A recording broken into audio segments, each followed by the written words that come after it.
భైరవ్పూర్ అనే ఊరిలో ఓ పాడుబడిన హవేలీ ఉంది. దాని నీడ చూస్తేనే ఆ ఊరికి భయం. ఈ అరుపు ఆ ఊరి భయానికి నిదర్శనం. అసలు ఈ ఆహట్ అంటే ఏంటి?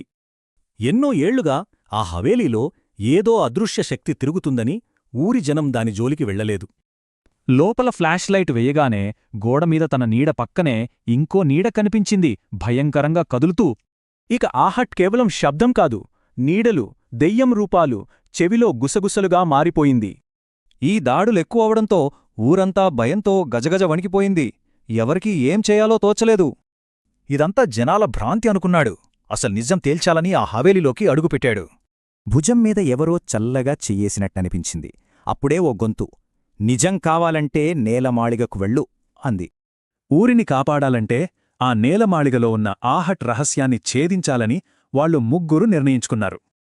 ఆ రాత్రి ముగ్గురు కలిసి ఆ తుప్పుపట్టిన నేలమాళిగ తలుపును బలవంతంగా తెరిచారు. లోపల చిమ్మ చీకటి.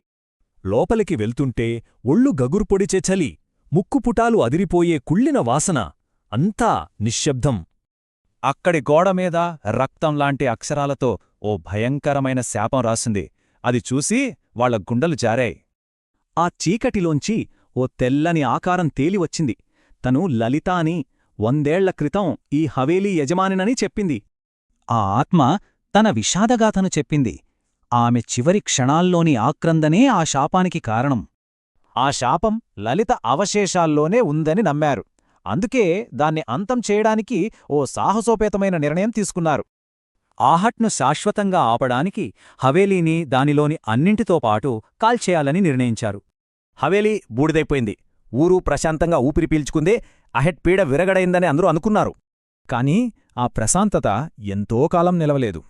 కొన్ని రోజుల తర్వాత రీనా తన గదిలో ఒంటరిగా ఉన్నప్పుడు మళ్ళీ అదే శబ్దం, నెమ్మదిగా అడుగుల చప్పుడు. వాళ్ల ప్రయత్నం శాపాన్ని అంతం చేయలేదు, దానికి విముక్తి కలిగించిందని ఆమెకు అర్థమైంది. లలిత చెప్పిన నిజం ఇప్పుడు స్పష్టమైంది. ఆహట్ ఒక ప్రదేశానికి చెందిన దెయ్యం కాదు, అదో శాపం, విన్న ప్రతి ఒక్కరినీ వెంటాడే నీడ. హవేలీ కాలిపోయింది. కాని ఒక శబ్దాన్ని నాశనం చేయడం సాధ్యమేనా? ఆ మంటలు శాపాన్ని అంతం చేశాయా, లేక దానికి స్వేచ్ఛనిచ్చాయా? వేసవి సెలవు సరదాగా గడపడానికి వెళ్లిన వాళ్లకు అది పీడకలగా మారింది. ఆ కథేంటో చూద్దాం. 16 ఏళ్ల నిషా, 13 ఏళ్ల అమన్కి వాళ్ల తాత ఇచ్చిన ఒకే ఒక హెచ్చరిక ఇది. సిమ్లా దగ్గర్లోనే ఫామ్ హౌస్కి చేరుకున్నారు. కానీ అక్కడి వాతావరణం చాలా వింతగా ఉంది. చూడగానే అర్థమైంది, ఏదో తేడాగా ఉందని. వాళ్ల ప్రవర్తన చాలా వింతగా అనిపించింది. వాళ్ల నానమ్మేమో అది పొలాల్లోంచి వస్తున్న పేడ వాసన అని చెప్పింది. ఇక భోజనం దగ్గరైతే వాళ్ళిద్దరూ ఒక్క ముద్ద కూడా తినలేదు, కేవలం చూస్తూ కూర్చున్నారు. రోజులు గడుస్తున్న కొద్దీ వాళ్ల ప్రవర్తన మరింత భయాన్ని కలిగించింది. అడిగితే వాళ్ళ నానమ్మ పాత కుటుంబ వంటకం అని చెప్పి వెర్రిగా నవ్వింది. అప్పుడు ఒక రాత్రి నిషాకి గది బయట ఏదో శబ్దం వినిపించింది. తాతయ్య హెచ్చరిక మర్చిపోయి తలుపు తీసి బయటకు చూసింది. హాలంతా చీకటిగా దుర్వాసనతో ఉంది. వెనక్కి తిరిగి చూస్తే శుద్ధలా పాలిపోయిన ముఖంతో వాళ్ల నానమ్మ నిల్చునుంది.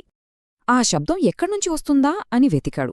కాని ఇంట్లో అక్క, నిషా తప్ప ఎవ్వరూ లేరు. కాని ఆ ఫోటోలో కనిపించిన దృశ్యానికి రక్తం గెడ్డకట్టుకుపోయింది. గట్టిగా అరిచాడు. నిషా వచ్చి చూసేసరికి ఆ ఫోటో మళ్ళీ మామూలుగానే ఉంది. రోజులు గడిచే కొద్దీ భయం ఇంకా ఇంకా పెరుగుతూనే ఉంది. అప్పుడే పిల్లలకి అర్థమైంది, ఆ కుళ్ళిన వాసన ఒకే చోట నుండి చాలా బలంగా వస్తోందని. ఆ గదిలో ఏముందో చూడాలి, ఎలాగైనా లోపలికి వెళ్లాలని నిర్ణయించుకున్నారు. ఈ తాళం చెవే వాళ్ళని చివరి భయంకరమైన నిజం దగ్గరికి తీసుకెళ్ళింది.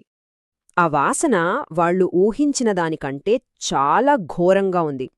నిషా దగ్గరికి వెళ్లి చూసింది. ఒక శవం మీద తనకు బాగా తెలిసిన లాకెట్ కనిపించింది. ఆ వాసనకి కారణం అదే. వాళ్ల తాతయ్య, నానమ్మలు ఎప్పుడో చనిపోయారు. ఇది ఎప్పటికీ సమాధానం లేని ఒక భయంకరమైన ప్రశ్నను మిగిల్చింది. పురాణి హవేలీ, అక్కడ దాగున్న ఓ భయంకరమైన శాపం గురించిన కథ ఇది. ఈ కథ మొదలవ్వడమే ఓ హెచ్చరికతో. 100 ఏళ్లకోసారి ఓ దుష్టశక్తి నిద్రలేస్తుందట. మన కథలోని రిహాన్, నేహా ప్రశాంతత కోసం ఓ పాత హవేలీకొస్తారు. కాని వాళ్లకి దొరికింది శాంతి కాదు. ఓ రోజు ఓ వింత శబ్దం వినిపించింది. అదే వాళ్ల జీవితాల్ని మార్చేస్తుందని రిహాన్కి తెలీదు. ఆ బేస్మెంట్లో ఓ పాత రాకింగ్ చైర్ పెద్ద తుప్పుపట్టిన పెట్టెను పదే పదే కొడుతోంది. క్యూరియాసిటీతో రిహాన్ ఆ తాళం పగలగొట్టాడు. లోపల కొన్ని వింత వస్తువులు కనిపించాయి. హెచ్చరిక ఉన్నా సరే రిహాన్ పట్టించుకోలేదు. ఆ బొమ్మ చుట్టూ ఉన్న ఎర్ర గుడ్డను విప్పేశాడు. అంతే, ఆ రాత్రినుంచే మొదలైందసలు కథ. ఇంట్లో దెయ్యాలరుపులు, లైట్లు ఆగిపోవటం. ఆ రాకింగ్ చైర్ దానంతట అదే కదలడం, చీకట్లో భయంకరమైన ముఖాలు కనిపించడం. భయం మొదలైంది. నేహా ఇవేవీ నమ్మలేదు. సో రిహాన్ ఆ పుస్తకం తీసుకుని ఓ స్థానిక పండితుడి దగ్గరికెళ్ళాడు. ఆ పండితుడు చెప్పింది విని రిహాన్ షాక్ అయ్యాడు. అది కాల్ త్రిఘోరీ అనే ఓ భయంకరమైన శాపం. అరుదైన గ్రహాల కలయిక వల్ల ఓ దుష్టశక్తి మేల్కొనే నెలరోజుల సమయమే ఈ కాల్ త్రిఘోరీ. ఒకే ఏప్రిల్ నెలలో ఈ 3 అమావాస్య, పౌర్ణమిలు రావాలి. అప్పుడే ఆ శాపం మొదలవుతుంది. 100 ఏళ్ల క్రితం ఇదే కాల్ త్రిఘోరీ వల్ల 500 మంది ఉన్న ఒక గ్రామం మొత్తం నాశనమైపోయిందట. దానికి కారణం కూడా ఇదే బొమ్మ. ఓ మంత్రగత్తె దీన్ని ఉపయోగించి చావును సృష్టించింది. సరే, ఆ ఆత్మను శాంతింపచేయడానికి పండితుడు హవేలీలో ఓ పూజ చేయడానికి ఒప్పుకున్నాడు. కాని పూజ మొదలవ్వగానే ఆ దుష్టశక్తి తన ప్రతాపం చూపించింది. వాళ్లపై ఎదురుదాడి చేసింది. ఇంట్లో వస్తువులన్నీ గాల్లోకి ఎగరడం, లైట్లు పగిలిపోవడంతో అంతా గందరగోళంగా మారింది. భయంతో నేహా చేసిన ఓ పొరపాటు వాళ్ల రక్షణ కవచాన్ని బద్దలుగొట్టింది. అదే వాళ్లపాలిట శాపమైంది. ఇంక మిమ్మల్ని ఎవ్వరూ కాపాడలేరు అని అరుస్తూ పండితుడు అక్కడ్నుంచి పారిపోయాడు. ఆ తర్వాత జరిగినవన్నీ దారుణం. ఆ శాపం ఒకరి తరువాత ఒకరిని బలి తీసుకుంది. హవేలీ నుంచి అరుపులు విని గ్రామస్థులు వెళ్లారు. కాని లోపల నిశ్శబ్దం, రక్తపు మరకలు తప్ప ఏమీ లేవు. గోడలమీద రక్తంతో ఒకే ఒక్క మాట రాసి ఉంది: కాల్ త్రిఘోరీ. పోలీసులకు రిహాన్, నేహాల శవాలు దొరికాయి. కాని ఆ పెట్టె, ఆ శాపగ్రస్తమైన బొమ్మ మాయమయ్యాయి. ఈ కథ కాల్ త్రిఘోరీ అనే సినిమా ప్రమోషన్లో భాగం. మళ్ళీ ఆ శక్తి మేల్కొంటే ఏం జరుగుతుంది? ఈరోజు మనం వినబోయే కథ ఒక భయంకరమైన బస్ ప్రయాణం గురించి. వింటేనే ఒళ్ళు గగురు పొడుస్తుంది. కథానాయకుడి పేరు తుషార్. ఆ తుఫాను రాత్రి ఇంటికి వెళ్లడానికి అతనికి ఉన్న ఒకే ఒక్క దారి ఆ చివరి బస్సు. ఆఫీసు నుండి ఆలస్యం, బయట కుండపోత వర్షం. ఎలాగో ఆ చివరి బస్సుని పట్టుకున్నాడు. అలసిపోయి కిటికీ పక్కన కూర్చున్నాడు. బస్సు మొత్తం ఖాళీ. మొదట్లో ప్రశాంతంగా అనిపించినా ఆ నిశ్శబ్దమే అతన్ని భయపెట్టడం మొదలుపెట్టింది. ఇక ఆ అలసటకి తట్టుకోలేకపోయాడు. ఆ వర్షపు చప్పుడుకి, బస్సు కదలికలకి అలా కళ్ళు మూసుకున్నాడు. కొద్దిసేపటికే ఉలిక్కిపడి లేచాడు. చూస్తే బస్సు మొత్తం ప్రయాణికులతో నిండిపోయింది. అంతా నిశ్శబ్దంగా. బస్సు ఎక్కడా ఆగలేదు. మరి వీళ్లంతా ఎలా వచ్చారు? బహుశా తన భ్రమేమో అనుకున్నాడు తుషార్. కళ్ళు మూసి తెరిచేలోపే మళ్లీ అంతా మాయం. వచ్చారని అనుకున్న ప్రయాణికులు ఒక్కసారిగా అదృశ్యమయ్యారు. అంతలోనే ఘాటైన బీడివాసన. కళ్ళు తెరిచి చూస్తే తన పక్కనే ముడతలు పడిన ముఖంతో ఓ పెద్దాయన. ఆ పెద్దాయన గొంతులో ఏదో తెలియని భయం. 30 ఏళ్ళు బాబూ అంటూ ఒక వింత రహస్యం చెప్పడం మొదలుపెట్టాడు. ఏడాది క్రితం ఇదే బస్లో తనకొక భయంకరమైన అనుభవం ఎదురైందట. ఆ మాటలు తుషార్ గుండెల్లో భయం పుట్టించాయి. తుషార్ దాన్ని నమ్మలేదు. అంతా కట్టుకదా అనుకుని నవ్వాడు. కాని తిరిగి చూస్తే ఆ పెద్దాయన లేడు. ఈసారి ఎదురు సీట్లో ఇంకో వ్యక్తి, ముఖానికి అడ్డంగా న్యూస్ పేపర్. అర్ధరాత్రి పేపరేంటి? చాలా వింతగా అనిపించింది. తుషార్కు ఇక ధైర్యం చాలలేదు. వణుకుతున్న గొంతుతో అడిగాడు, అయ్యా, మీరు ఎవరు? కాని సమాధానమే రాలేదు. అప్పుడు జరిగింది తుషార్ దేనికైతే భయపడ్డాడో అదే. ఆ వ్యక్తి నెమ్మదిగా పేపర్ను కిందకు దించడం మొదలుపెట్టాడు. పేపర్ కిందకు దిగాక కనిపించింది ఒక పీడకల. రక్తంతో తడిసిన ముఖం, నుజ్జైన తల, శూన్యపు కళ్ళు. తుషార్ గట్టిగా అరిచాడు. అరుపు బస్సులో ప్రతిధ్వనించింది. భయంతో కళ్ళు గట్టిగా మూసుకున్నాడు. అంతలోనే ఒక చల్లని చెయ్యి తన భుజంపై పడింది. చూస్తే ఆ వ్యక్తి ముఖం మామూలే, పెదాలపై ఒక వింత చిరునవ్వు. వెంటనే ఇక్కడ్నుండి వెళ్ళిపో అని హెచ్చరించాడు. ఆ తర్వాత వేగంగా వెళుతున్న బస్సులోంచి దూకేశాడు. ఇక ఇదే సరైన సమయమనుకున్నాడు తుషార్. వెంటనే తర్వాతి స్టాప్లో బస్సు దిగి వెనక్కి చూడకుండా పరుగుపెట్టాడు. కొంచెం దూరం పరిగెత్తాక ధైర్యం చేసి వెనక్కి తిరిగి చూశాడు. అక్కడ చూసిన దృశ్యానికి అతని రక్తం గడ్డకట్టుకుపోయింది. అది అసలు బస్సే కాదు, ప్రమాదంలో కాలిపోయిన ఒక శిథిలం. అందులో తను కలిసిన ఇద్దరితో సహా ఎన్నో ఆత్మలు. వాళ్లంతా తనవైపే చూస్తుండగా ఆ దెయ్యాల బస్సు నెమ్మదిగా చీకట్లో కరిగిపోయింది. మరి బస్సు శిథిలమైతే తుషార్ దేన్లో ప్రయాణించాడు?